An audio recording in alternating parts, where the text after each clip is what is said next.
प्रधानमंत्री महाराष्ट्र जाकर छत्रपति शिवाजी महाराज से जो माफी मांग रहे हैं वो ढोंग है। और वो ढोंग इसलिए है कि गौरव मराठा और इस देश के हृदय सम्राट छत्रपति शिवाजी महाराज की खंडित मूर्ति को न महाराष्ट्र भूलेगा न ये देश भूलेगा। लोगों के, महाराष्ट्र के लोगों के, देश के लोगों के और विपक्ष के घोर विरोध ने उनको नाक रगड़ के माफी मांगने पर मजबूर किया। लेकिन यह ढोंग है, अगर यह अक्षम्य अपराध है और अगर ऐसा वो मानते हैं तो वो फिर मुख्यमंत्री को और उस उप मुख्यमंत्री को बर्खास्त करें जो इसके लिए जिम्मेदार है। पहली चीज, प्रधानमंत्री माफी मांग रहे हैं। प्रधानमंत्री माफी कब मांगेंगे? जब वो चुरा चुरा कर उन्होंने सरकार बनाई, मताधिकार ही नहीं चुराया, मतादेश ही नहीं चुराया, उन्होंने चुरा चुरा के प्रोजेक्ट भी महाराष्ट्र से बाकी जगहों पर ले गए। कब माफी मांगेंगे महाराष्ट्र से? और प्रधानमंत्री अगर माफी मांग ही रहे हैं अपने कार्यकाल में बने हुए इंफ्रास्ट्रक्चर की जो ताश के पत्तों की तरह ढह रहा है, प्रभु राम से माफी कब मांगेंगे? राम मंदिर चूरा है। इस देश के लोकतंत्र से, इस देश की 140 करोड़ से ऊपर जनता से माफी कब मांगेंगे जो नया संसद टपक रहा है और बाल्टी लगानी पड़ रही है? वो जो तमाम पुल और तमाम एयरपोर्ट इन्होंने इनॉग्रेट किए, जो भ्रष्टाचार की बलिवेदी पर चढ़ गए, तब माफी कब मांगेंगे? ये माफी नहीं, ये ढोंग है और ये ढोंग किया जा रहा है वोट को ध्यान में रखकर। जो असम के अंदर हिमंता बिस्वा शर्मा मुख्यमंत्री हैं, उन्होंने ट्वीट करके कहा कि कॉलोनियल बैगेज हमने हटाया है। 1937 से एक रवायत चली आ रही थी, 2 घंटे का ब्रेक जुम्मे का दिया जाता था, इससे प्रोडक्टिविटी खराब होती थी। अब असेंबली के अंदर प्रोडक्टिविटी पूरी रहेगी, 2 घंटे को बचाया, ऐतिहासिक फैसला है। इस तरीके से देखते हैं असम में हेमंतो बिस्वा शर्मा के कार्यकाल में उनकी नाक के नीचे असम की बेरोजगारी 7 गुना बढ़ गई है। तो जिस प्रोडक्टिविटी को बढ़ाने की वो बात कर रहे हैं, मैं आशा करती हूं कि हेमंतो बिस्वा शर्मा रोजगार बनाने की, इन्वेस्टमेंट लाने की, महिलाओं को सुरक्षित करने की तरफ ज्यादा बड़ी पहल करेंगे। कब तक यही राजनीति करते रहेंगे, हिंदू मुसलमान की राजनीति? इससे किसी का पेट भर रहा है, इससे रोजगार बन रहा है, इससे लोग तृप्त हो रहे हैं। कब बात करिएगा महाराष्ट्र के, असम के उस युवा की जो आज बेरोजगार है? उसके बारे में एक शब्द नहीं बोलते हैं, सारी जगह सियासत करने पहुंच जाते हैं।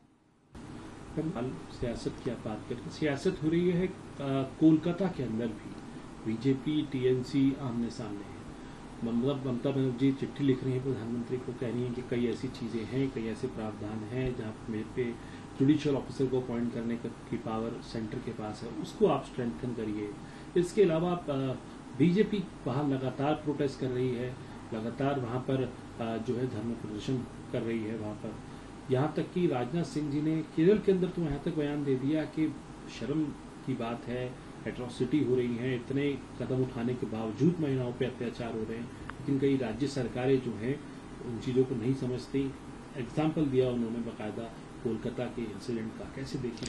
राजनाथ सिंह उत्तर प्रदेश से आते हैं और मैं भी उत्तर प्रदेश से आती हूँ। फर्रुखाबाद में 2 बेटियों का शव मिला है लटका हुआ, और पिता कह रहे हैं कि जबरन उनको क्रियाकर्म के लिए दबाव बनाया जा रहा है। राजनाथ सिंह को अपने राजनीतिक चश्मों से वो नहीं दिखता है, नरेंद्र मोदी को अपने राजनीतिक चश्मों से उत्तर प्रदेश क्या फर्रुखाबाद की बेटियां नहीं दिखती हैं, नाबालिग बच्चियां महाराष्ट्र के बदलापुर की नहीं दिखती हैं, उनको उत्तराखंड की नर्स नहीं दिखती है, उनको जो पिछले 20-21 दिनों में 60 से ऊपर रेप हो गए और अधिकतर भाजपा शासित राज्यों में हुए, वो नहीं दिखते हैं। मेरा अपना मानना है कि रेप की राजनीति बीजेपी को बंद करनी चाहिए, क्योंकि ये तेरा रेप वर्सेस मेरा रेप के चलते ही ये सारी वारदातें बढ़ रही हैं। अगर आप आरोपी को लगातार संरक्षण देंगे, अगर आप बेटियों के बजाय बृजभूषण के साथ खड़े रहेंगे, अगर आप बेटी के बजाय कुलदीप सिंह सेंगर को बचाएंगे, अगर आप इतने आक्रोश के दौरान चिन्मयानंद के केस वापस करेंगे, तो सवाल आपसे भी पूछे जाएंगे। आखिरी और महत्वपूर्ण सवाल से शिवसेना के एक नेता ने कहा कि अजीत पवार और जो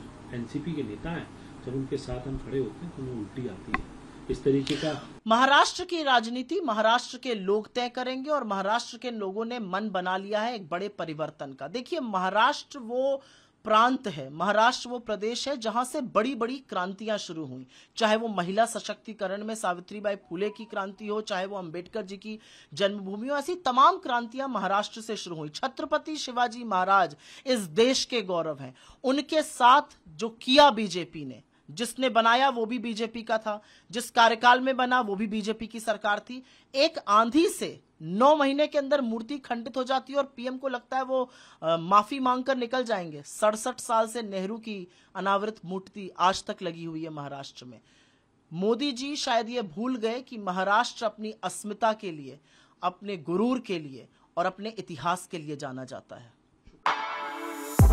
For exclusive and insightful videos, subscribe to our new channel ABP Live Premium.